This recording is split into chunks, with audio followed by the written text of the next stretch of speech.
Welcome. This is Peter Voogd, founder of the prestigious Game Changers Academy. We are live, and thanks for tuning into our monthly Millionaire series where we interview the world's most elite and successful entrepreneurs, CEOs, entertainers, and game changers, people that I have massive respect for, and those not just making a huge difference in their industry, but in the world. Most of you guys know Ryan Serhant as a real estate powerhouse and the star of the Bravo hit show $1 Million Listing. His team at Nest Seekers internationally just sold over $1 billion in real estate in 2017, and consistently year after year ranks as one of the top 5 teams in the nation. His first day in real estate, and a lot of you guys have already researched, you know who he is. We've been talking about him for the last couple of weeks, but he started in real estate. I don't know if this is comical or pretty crazy. On September 15th, 2008, the day Lehman Brothers filed for bankruptcy in the wake of the huge mortgage crisis as well. He has since become one of the top agents on the planet, with agents in New York City, Los Angeles, Miami, and the Hamptons. And in 2018, he launched his own media and entertainment company, Serhant Media Group. And that's just the beginning. He also stars in Sell It Like Serhant, which just went live a couple weeks ago, which I'm excited to talk about because it's a show that is very, very needed in this new economy. And we'll talk about that today. But they've aired 2 episodes, and he's also been featured in every publication as far as 2020, CNN, CNBC, The Today Show, Entrepreneur, Forbes, and I can go on and on. But I'm extremely excited to dive in today, Ryan. So thanks so much for taking time out of your busy schedule to sit and talk with us today. Of course. What's going on, man? How are you? Good, man. I'm fired up and excited. I've been dying to ask you this. Before we dive into the business side, your show, and all the stuff you're doing, how was South Africa? It looked amazing. South Africa was amazing. It was crazy. It was kind of exactly what I expected, which was, I was expecting to go to the most insane place in the world. We went to Cape Town, then we went up to wine country, which was beautiful. And then we went on safari at this awesome place called Madikwe. And if anyone who's listening hasn't been on safari and is thinking about it now or whenever, Madikwe is a really, really great, and it's a smaller game reserve. Most people go to this place called Kruger, which is just massive.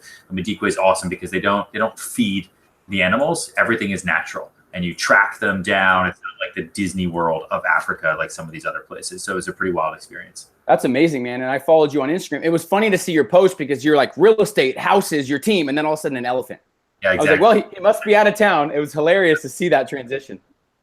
Yes, it was. I was surprised by the type of cell service that I actually had. So that was fun. And so I even got like a SIM card for a different network when I got down there, and then it didn't even work. So I ended up just using my iPhone with Verizon, and it worked perfectly. So if you go to South Africa, don't freak out. Cell service is great. I love it, man. Let me ask you this. So when you were in Africa, I don't know if you think about or take the time to realize how far you've came. You were an actor that moved, that was struggling. You had a lot of rejection. Did you think back in the day when you moved to New York for the first time that you'd be in South Africa, your team would do over $100 million while you were gone, and you'd come back to just crushing it in the real estate game? Or was that not even in your head back in the day when you started? Good question. The answer is kind of yes and no, right? Like, no, I never thought that any of this was possible because like you said, it wasn't in my head. I didn't even understand the type of deal volume that we do now. I think 10 years ago, I would just be really, really excited about doing rentals. Maybe do 2 rentals in a week instead of just 1. That would be awesome. But at the other side of it was kind of like, I chose from a very, very early age, I chose the idea of success first over career, and I said, you know what, no matter what happens, I just want to make sure that I'm successful when I grow up, whatever age that's going to be. So at first I thought I was going to come to New York City and be successful as an actor, and that didn't work out. I made no money and was about to go home to Colorado because I couldn't afford to live here anymore. And then it turned out that, real estate was in the cards for me. But it wasn't a set plan for me. The only thing I ever planned on was that I was going to work as hard as I possibly could to be successful. And that way I didn't let any speed bumps get in the way. A lot of people, like, they pick that one career that they want to have. They have this one dream and aspiration. And the minute it doesn't work out, or there's a little bump in the road, it's like end of the world for them. I don't know what to do. They move home, they complain, they cry, they bitch, they moan. And for me, those are just little speed bumps that you go over that take you down the road that you're going to go down anyway, if that road is called success. It was funny in the interview I watched, someone asked very seriously, they were like, what happens if you get denied or you don't close a deal you've been working on for 6 months and you're getting rejected every day? you're like, it's nothing because I got rejected because of my face and acting. Now they don't want the house or the condominium. So talk about that philosophy, because it's a really good perspective to have for a lot of new agents, because you've gone through the failures before that.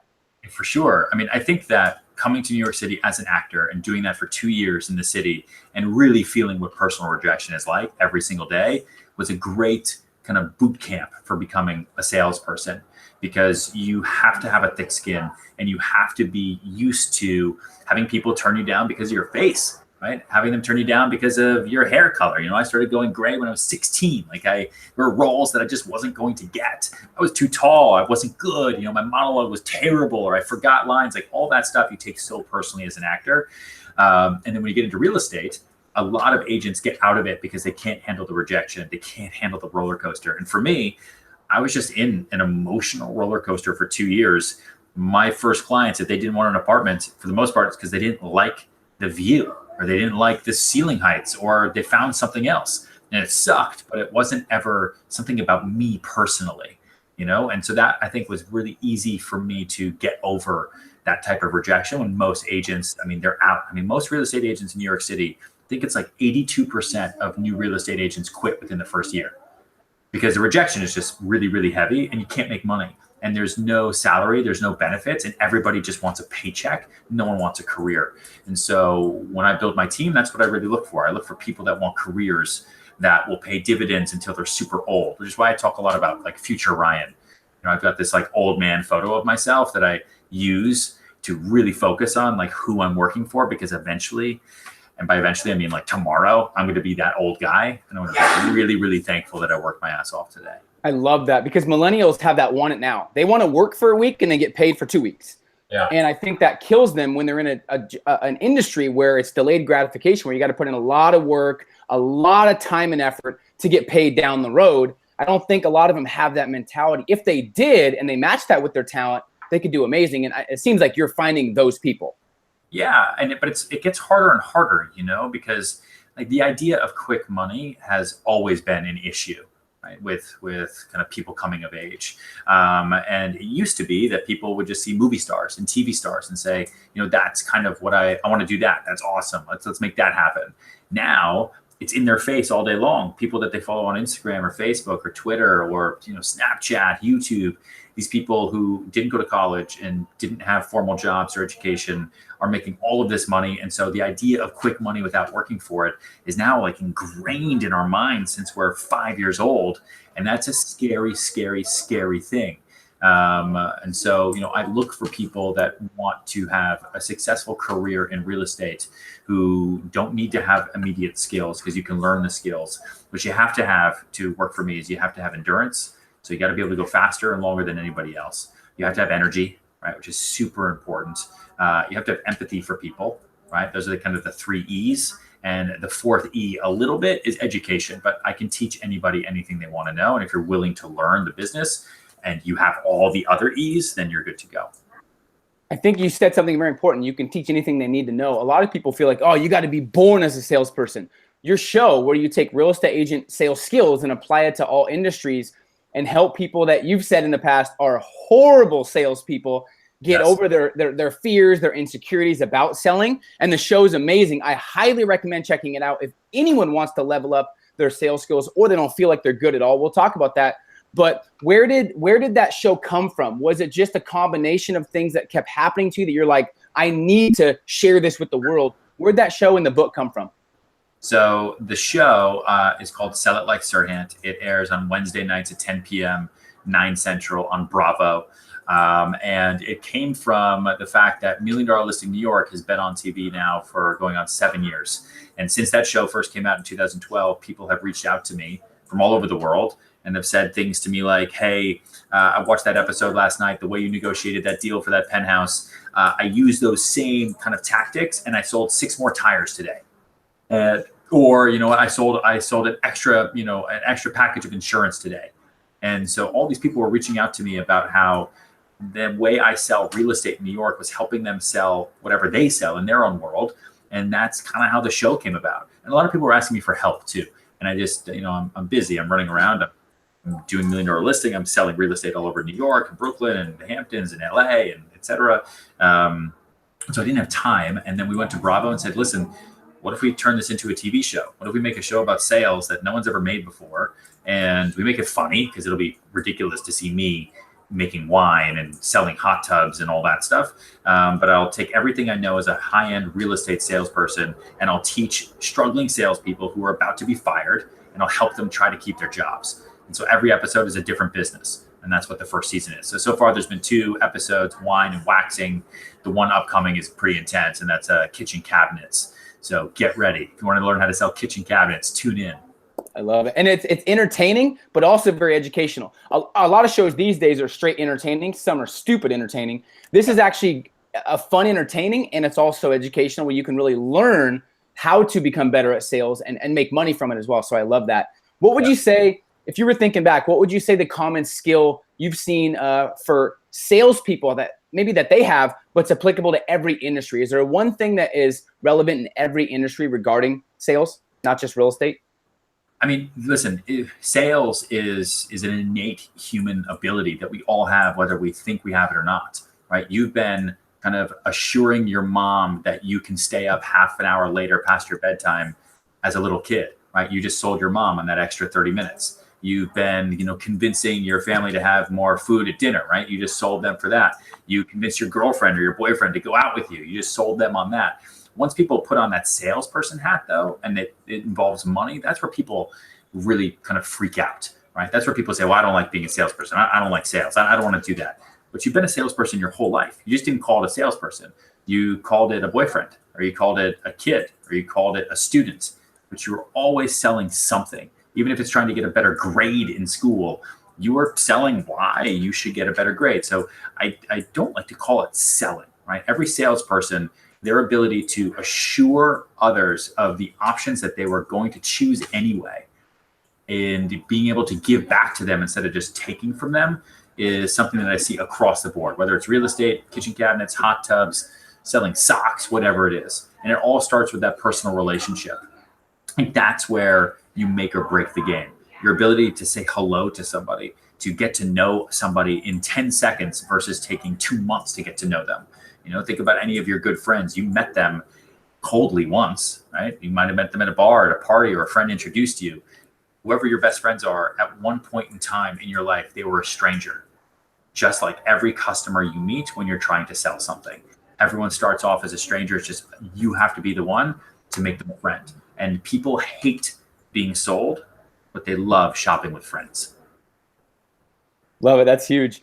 Is there any memories that are really locked in your memory bank of a situation or a life you changed because of sales, or someone that really you'll never forget because of the emotional involvement you had, or they were going bankrupt, or something happened in their life and you saved them because of sales? Can you think of anything from any show or any experience you've had?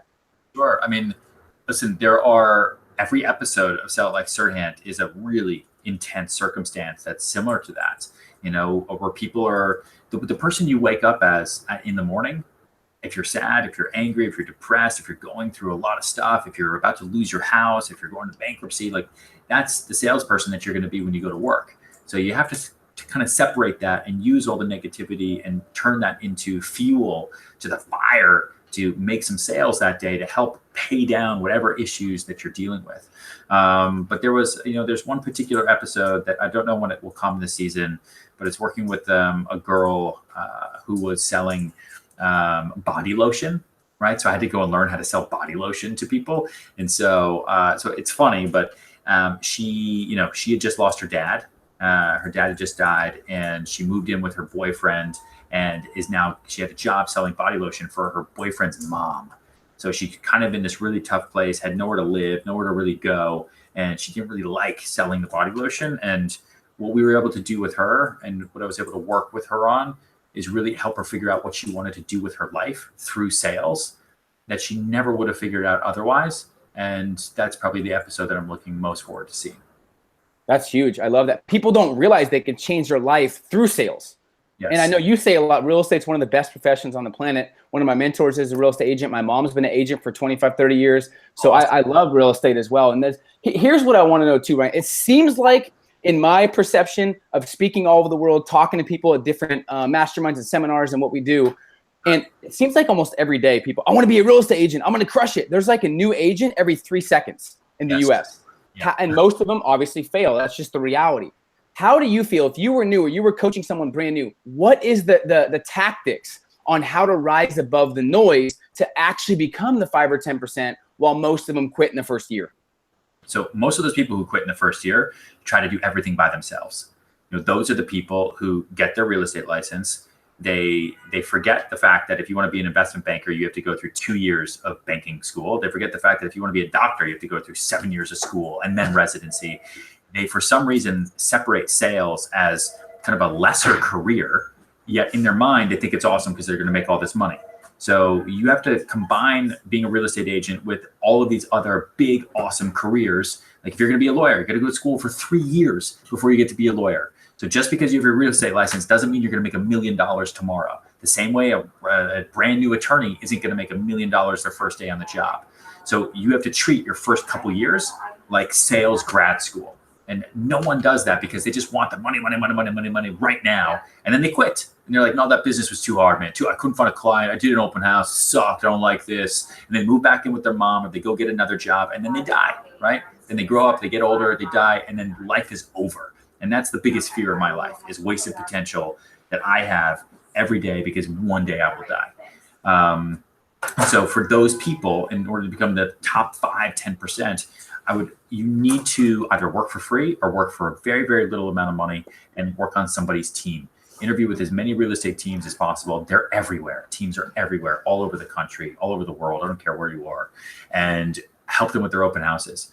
Help them with their show sheets and marketing materials. Help them with whatever they can and just learn and listen. And by being in that room, you will learn, you will listen, you will show passion, you will show drive, and then they'll improve your role there.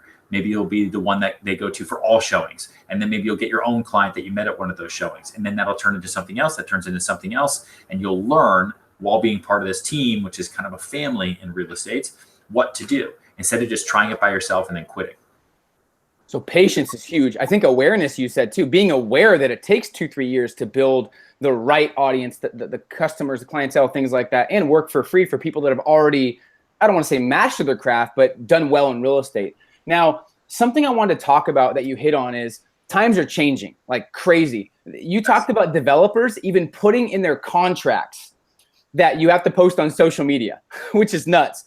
I see a lot of people following exactly what you do. Their market's totally different. Maybe they're in a different town, different demographic, but they're trying to do all these things you do and they're wondering why it's not working. Let's talk about, there's a lot of agents that are going to watch this, like a lot from different areas. Some are already crushing it, some are new.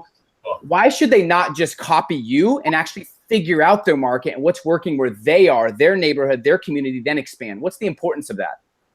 Yeah, because every market is its own individual beast. And what people respond to in New York City is not necessarily what people are going to respond to in Oregon or in Texas or in Michigan. So what is in your market, Gary Vee, right? He talks a lot about producing content that's specific for the platform. And that's something that I've even had to learn. Like what does well on Instagram is not what does well on Facebook and is not what does well on YouTube. The audiences are different, right? So you have to create content specific content for specific platforms and not just kind of do what I'm doing or doing what somebody else is doing. And you have to bring your personality into it.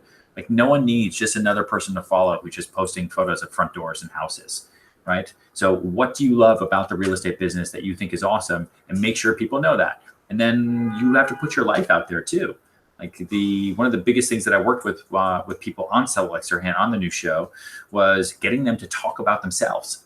It's weird. It's like when people are with friends, all they want to do is talk about themselves because it makes you feel good to hear your own voice. But then when they were selling, the last thing they would do is talk about themselves. They would just kind of freeze up or just ask a question here and then say, hey, do you want to buy it? Or we have a 2-for-1 special. Do you want it? And they would never open up a conversation and actually talk about themselves, their own life, because those are the things that people relate to. People are going to relate to your story. Like I now relate to you more because you just said your mom has been a real estate agent for 25 or 30 years. Now you and I have a connection that we didn't have 5 minutes ago, but that's something that I can relate to. Oh, what's it like being the son of a real estate agent? I'm about to have kids. What are my kids going to go through, right? Am I going to be burping them while doing deals? That we can talk forever now. And now I'll probably be more likely to buy whatever it is you're selling because now I've got a personal relationship and a connection to you. So yeah, kind of all that mixed together. That's huge. Have you had the issue, and I'm guessing you have, where the older generation, maybe 40, 50, 60 plus, comes up to you at a seminar or conference and says, Ryan, I don't understand technology. How important is technology to the relevance of selling houses? What is your answer to those people? And maybe even my mom that does really well, but doesn't have the technology down. Is hiring the answer? What would you say? Sure. I think you can definitely hire people or work with somebody who really understands the technology so that you're not trying to teach yourself something that you just don't understand. And that way you can do it on par with other people who are your competitors. Like if you don't know how to use social media and you just pick up a phone and you're trying to do it, you're not going to do it well. So you need to learn, read a book, watch YouTube videos about how to do tech for real estate. And remember that real estate is super visual. Right? That's why people like it. It's visual. It's beautiful. That's why these shows exist, because it's kind of fun and everyone lives somewhere. Like that's a great thing about real estate. Everyone lives somewhere. I'm in an office. I have a house. You have a house. So it's fun to kind of see where other people live and what they do to it. And I think that kind of social media, as far as tech and I guess virtual reality a little bit, are really what's going to take real estate to the next level as far as kind of brokerage and sales go. That's huge. And that's something that you're foreseeing. It's probably already happening in some markets. We have this, I had a lot of our game changers ask questions. A lot of people had the same question regarding starting from scratch in a new city.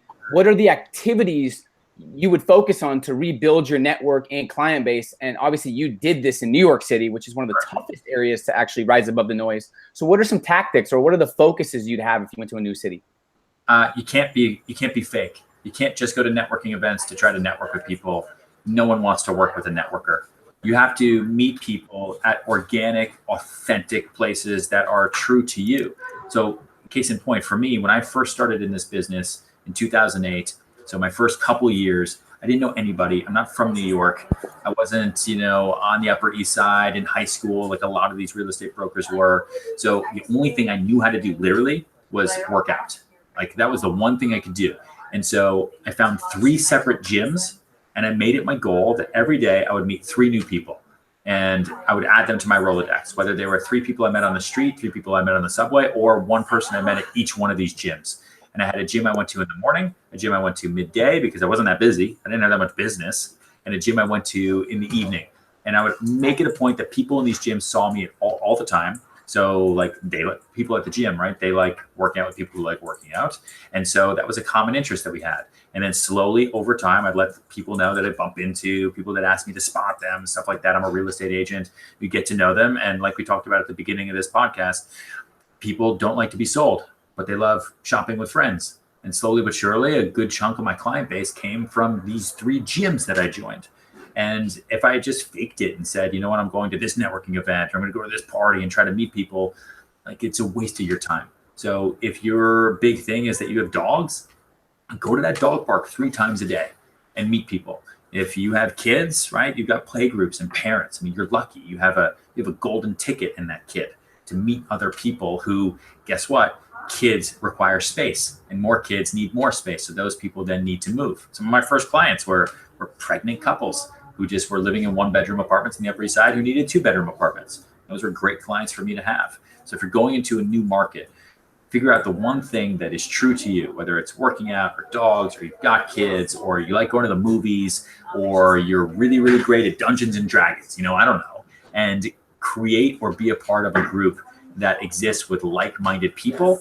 That is your immediate sphere of influence. That's your first client base. And then work from there. Don't try to spread yourself all over the map. You'll become burnt out, and then you're just going to hate life. You said it very tactically too in one of your episodes. You talked about get to know your community first. People want to like dominate their entire city, then the state within like a year. It's like get to know your community, your city, and really figure out your niche there, and then you can expand. Obviously, you didn't expand to LA and all these areas right away. It took you a while. You know what I mean? Yes. And so it's, I mean, like I say to real estate agents in New York City a lot, you know, they come into New York and they live in the East Village, and that's the area they really, really know, but they just want to do deals in Tribeca and Central Park South because those are big. And I'm like, do you even know those areas? Do you know any of those buildings? Do you know what they sell for? That's like a dermatologist showing up at the hospital and doing open heart surgery because they really want to do it. Like you can't do that. Right? Or the wide receiver being the tackle, or, you know, the quarterback deciding to go down and being running back. Like, you could, I guess, because you have the schooling and the education, but you're not going to be good at it, and no one's going to pay you to do it.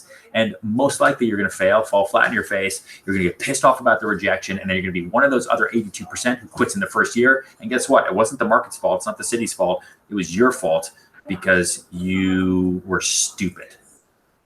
I want people to understand some of your biggest deals that you've talked about to date. Maybe you've had some bigger ones the last couple of months, but a lot of your videos, some of the people I've connected with that we know, we have mutual friends, 5 or 6 years it took to close some of these deals. Some people you were following up with so consistently, they're like, okay, Ryan, okay, you can stop following up. I'm going to go with you. And that is persistence that most people, it doesn't even make logical sense in their head because they stop following up in 3 days. Yes, of course. That's a game changer that people understand. Yeah, I think if I had to break my career down into like the 2 most important things that I could tell anybody, it's that sales, it starts with the people, but it is bookended, right, by discipline for how you structure your day. And that's the big reason I wrote my book, right, which comes out in September. So you can go to sellitlikesirhant.com and you can pre-order there, but it's called Sell It Like Serhant. And it is it's my playbook for how to sell. And a lot of it is how to structure your day so you can be the most effective salesperson ever. And that's what most people don't focus on. I wrote the book in part because everything that's in there I couldn't find in other books. And I wrote it now because I was actually ready to write it. But otherwise, you know, I didn't want to write a book just to write a book. I'm only 33. I'm not writing a memoir. And I wrote it so that people could understand how I structure my day. So I structure it between 3 separate phases, right, that have 3 separate actions. So, and I used to put this in my calendar. So if you're a real estate agent, you should write this down. You should buy the book because it's all in there. But I would structure it between finder, keeper, doer, right? So if you're your own independent contractor, if you're an entrepreneur, if you're selling something on YouTube, or you're selling real estate in New York City or in Hawaii or South Korea, wherever you are, right? You have to be a CEO, a CFO, and a COO all the time, every day on your own. And that's hard to do. So you have to separate your mind, and you have to separate it in your actual calendar. And when I first started, I didn't really know what a CEO and a CFO and a COO really do. So I broke it down to finder, which is the CEO. That's the person who goes out and finds the business, who prospects for business, who thinks about kind of a macro level idea of what he wants the business to be. The keeper is the CFO. That's the one who's thinking about ad budgets. What am I going to spend? How do I spend money to make money? And then the doer is the COO. And that's the one who actually does the work. So for me, that was doing all of the appointments, that was going on the showings, that was doing contracts, that was painting apartments, cleaning up trash if I needed to. And so finder, keeper, doer. You structure your day with a couple hours here, a couple hours there, and a couple hours at the end of the day, and you force yourself just to do those 3 things, you will be more successful. And then if you follow the 3 F's of follow up, follow through, and follow back, that's it. That is my job. I follow up with people, I follow through with what I say I'm going to do, and then I follow back with them to make sure that they don't forget about me until the day that I die. And that's why some of the biggest deals I've done have taken 5 or 6 years. That's huge. And guys, we're very selective with obviously who we interview, and we know he's extremely genuine, compassionate, but this book is going to be a game changer. So I'll tell you this, whoever reads it first and masters the book is going to have the ultimate competitive advantage in their marketplace. And sadly, Ryan, most people will say, yeah, that sounds great, and they won't read it. I'm talking to the 5 or 10% of you guys that are actually serious about elevating your game, your lifestyle, your business, your customer service, and everything else. So I'm pumped for that to come out as well. I want to say this real quick. I want people to understand, you talked about $1 million listing via marketing device, and you say the $1 million listing, the show, the gram are secondary to the actual work. You're in these apartments all day long. Talk about, before we dive off, I want to have you talk about when your back was against the wall, when you were someone chosen for the show, and they literally told you, okay, you guys are chosen. Whoever does the worst will be kicked off the season. And you're like, so you didn't want to be embarrassed. So your back was pretty much against the wall when you first started off. Yes. I mean, that first season, they filmed it with 4 of us. You know, they filmed a lot of that season with 4 of us. And they basically just said, listen, the final show will only be 3 of you. So good luck. And I was freaked out. So that's why if I watched that first season back again, I mean, some of those initial deals and listings were literally out of sheer desperation. But it was think about that now. Yeah, exactly. It was a metaphorical shotgun to the head, though, because it wasn't just myself or my parents or my boss or my girlfriend telling me I had to be successful. It was Bravo and NBC Universal saying, if you are not the best real estate agent you can be right now, we will either put you on the show and make you look like you're bad, or we're going to cut you.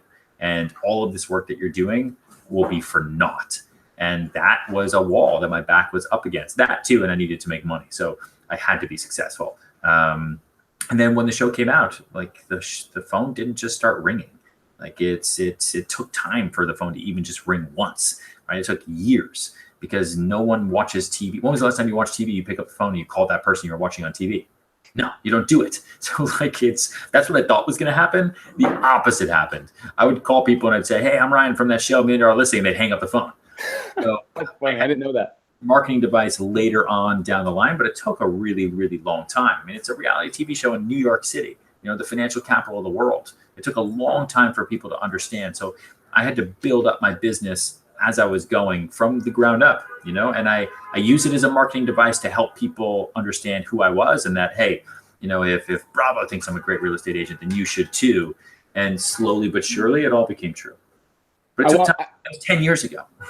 I just want people to understand it's secondary to the work. They're like, oh, but he's big on Instagram, but he has a show. If I had a show, I would be crushing it. No, it's secondary to all the work you're putting in. If you watch your blogs, you're up early, you're working out, you're ready to go, you're hustling, you work late. One of your blogs was, I work weekends, here's why, right? Yeah. Why I work weekends. I want people to understand it's the hustle and the focus and your dedication to people that helps you rise above the noise. I want people to really understand that. It's not the show. I mean, obviously it helps. It's a marketing device, but it's secondary. That's so important to understand, especially for millennials. I mean, listen, the massive difference now is like when I started $1 Million Listing, YouTube was there, but it wasn't what it is today. Now, you don't need to have a TV show. If you have a big following anywhere and you build it up with good content over a long, consistent period of time, you can have more viewers than a lot of TV shows do. Look at all these YouTube stars. They have millions and millions and millions and millions of views from people that, TV networks are trying to reach every single day. And they can't reach them because they're all on YouTube. So don't wait for a TV show. The TV show has been great for me, but for you, you should start your own, right? Start a real estate vlog just like me. Do something that's different to your neighborhood. And if you're not in New York City or somewhere else, that's probably even better because that's interesting to a lot of people and more relatable. So there's 1,000 things you could do. You're just not doing them yet because you're procrastinating, because it's easier to not do than it is to do.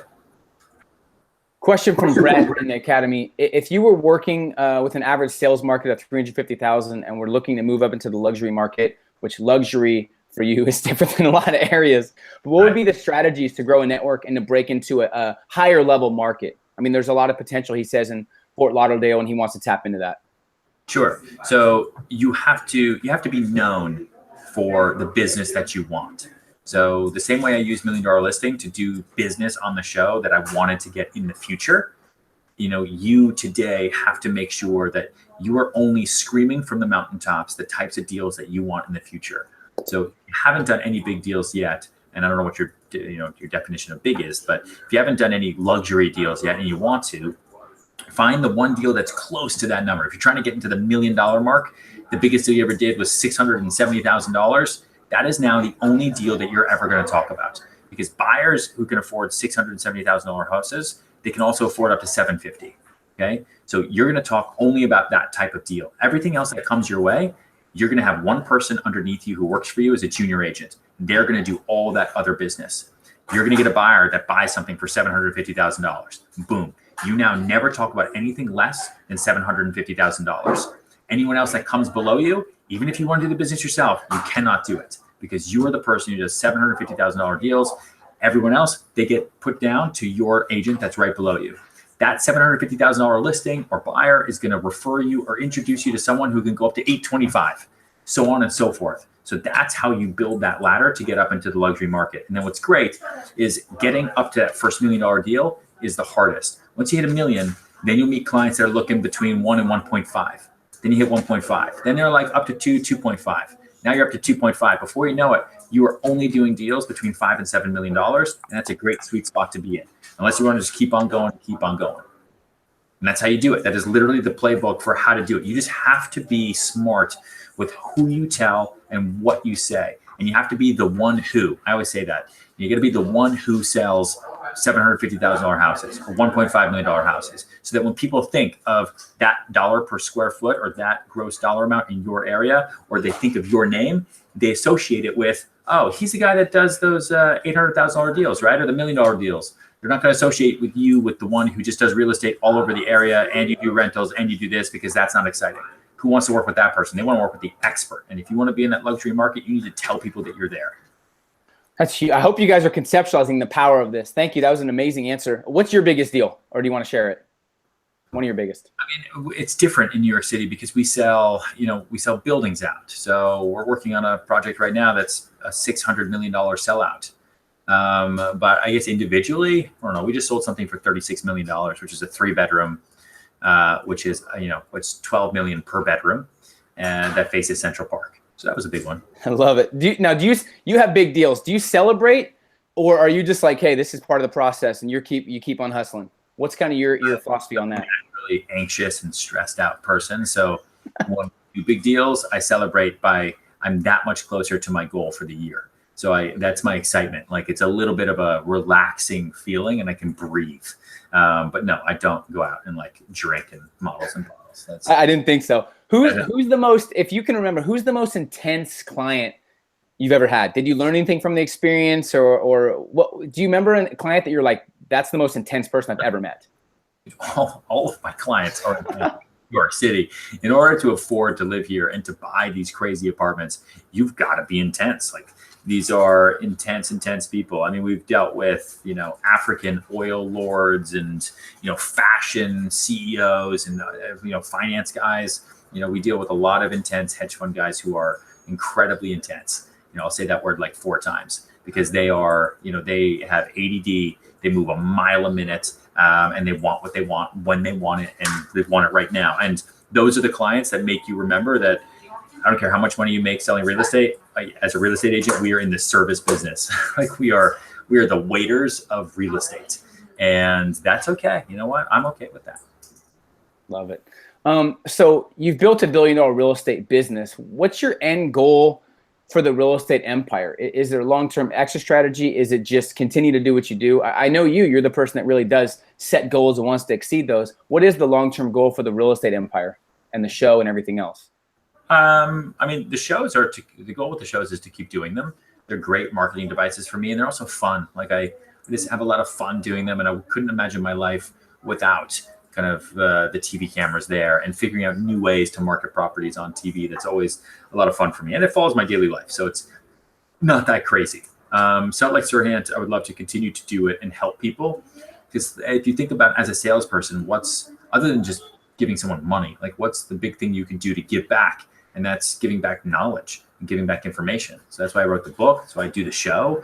And that's why I like helping other salespeople, because it's like, if you can teach a person to fish, right, you'll feed them for a lifetime. You just give them a fish, you'll feed them for the day. And that's that famous phrase. And it works so well in kind of my industry, that if I could teach someone to sell, I will feed them and their family for a lifetime. If I just give them a check for $5,000, hey, here you go, a little charity, it'll be gone in 30 days. And that's of no use to anybody, right? It didn't help anybody. So, and as far as the real estate business, I want to be the #1 broker in the world. I got to figure out who ranks that, but in the world, once I get there, I'll let you know. I'll do another podcast. Love it, man. That's awesome. And I get rewarded too. It's one thing helping yourself succeed and reaching new heights yourself, but it's a whole different level of fulfillment and motivation and excitement when you're helping other people, changing lives, knowing that you made a difference, and now that person's successful because of your knowledge and wisdom. And I see you doing that. So I have massive respect for you for building your legacy, not just yourself, but including other people, not just your team, but the millions of people watching your shows as well. So I'm excited for the future, man. And now, knowing everything you know now, is there anything you would have done differently starting out? If you go back to 2008, is there anything you would do differently if you know what you know now? Oh, man. I would have done what I told everyone to do 10, 15 minutes ago, is I would have found a team and I would have taken the business more seriously. And I didn't when I first started. So it was a bumpy road. I just kind of did it I thought it was gonna be part-time, but then I started to like it. So it became more part-time. I was posting ads on Craigslist. Those were my first clients, and doing rentals and not really taking it seriously as a career. And I don't know where I'd be today if I'd taken it more seriously. I don't know if I'd be in the same space, if I'd, be much better off. I don't know, but I would have joined someone's team and really learned from them and learned from the process and taken it as a serious career. Because whether you're selling real estate or selling tires or selling video games on YouTube, a salesperson is a career, and it's a career that is an entrepreneurial career with an unlimited ceiling. That's what's so awesome about selling. No one is ever going to tell you sold too much. Like, hey man, true. You should kick back, dude. You sold too much. Take it down a notch. I think you're selling too much this year. No one's ever going to say that. The more you sell, the more you make. And then with that comes a different quality of life. And it's up to you. That's what's also, if you have the initiative, there is no ceiling to the quality of life you can have as a salesperson. And it's that simple. That's always been so attractive to me in sales and entrepreneurship. There's no cap. It's whatever you want to maximize your potential to accomplish, you can do. And it also, you have to produce or you don't eat. So it forces you to level up as a human being and work on yourself, which I love that, because sometimes it shows people, wow, I do need to step up. I do need to invest in myself. I do need to learn and buy books like yours and stuff like that as well. Once again, guys, his new show is aired earlier this month. It's on the 3rd episode, Wednesdays at 10 p.m. Eastern. And it's an amazing show. Also, his book, you can pre-order it right now. I'd strongly recommend. Now, there might be some people, Brian, that aren't in real estate. I would strongly recommend to buy your book regardless, because sales is the future. Do you recommend the book for everybody, correct? Not just real estate agents. Yeah, absolutely. I mean, the book isn't just for real estate. I'm a real estate agent, so everything I know about selling has come from my 10 years as a top real estate broker in New York City. But the book is written for anybody who wants to know how to sell or wants to know how to be more disciplined as an entrepreneur, is as an individual person who's going to be 1099 on their tax returns. Like, that's who we are now. Less and less people are getting up, putting on the tie, and going to work every day at the same job. If you want to sell more, the book is for you, and you can pre-order it at sellitlikesirhant.com. And the show is on Bravo on Wednesday nights. Love it. I appreciate you, man. This interview is going to reach a couple 100,000 entrepreneurs, possibly more. What is the one action step you would leave all of them with if they're hungry, they have a desire to really impact people and change the game like you have, and they really respect your hustle and grind? What's the one thing you would tell them to start with, no matter what they've done in their past? What's the one action step they can do right after this video call? 3 things. 1, they should go outside and they should meet 3 new people, and they should get their information, and they should find them and add them to their Rolodex. No matter what you're going to do for the rest of your life, the more people you know, there's 7.5 billion of them on Earth, the better you're going to do. Because one person who's a stranger today is going to lead to another person who's a stranger, who turns into a client or who turns into some life-changing opportunity down the line. And that's what's so exciting about being alive, right? That's what's awesome. Meet 3 new people, get their information. 2, pre-order my book. 3, watch the show to change your life. Huge. Love it. I highly recommend it, guys. And I don't recommend a lot of stuff. The book is a game changer. I'd pre-order it, and also watch the show and follow Ryan on Instagram. He's all over the place online. Follow him. And I'm excited, man. Much respect to you for not just being a world-class real estate agent, but a world-class human being. That's what I respect the most about you, is who you are as a person. So I appreciate you, man. I appreciate it, man. Thank you so much for having me. Yep. Have a great rest of your day. Go sell more, as always, and we'll talk soon. All right, we'll do. See ya. All right, see ya.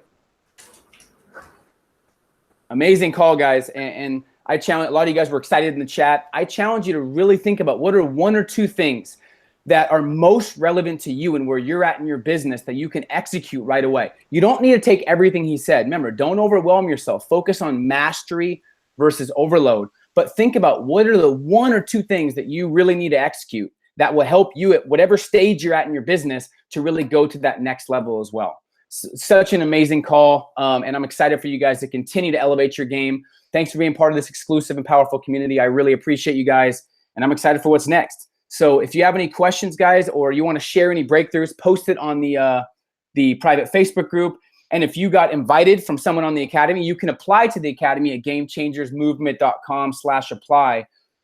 But I'm telling you guys, you have to operate with clarity and never forget why you became a game changer. You can see it with Ryan. He's hungry. He's selling billions of dollars of real estate, and he's still hungry for what's next. So are you in it for the right reasons? Do you have all the instances in your past that you can take from to develop that hunger to level up your game? I hope you do, because if not, if you don't have that hunger to go to the next level, it's easy to get complacent, and there's nothing worse than being complacent and being okay with mediocrity. So hope you guys got some value. We have a lot of amazing calls coming up on the Academy, and I'm excited for what's next for you guys. So have a great rest of your day. We'll talk soon.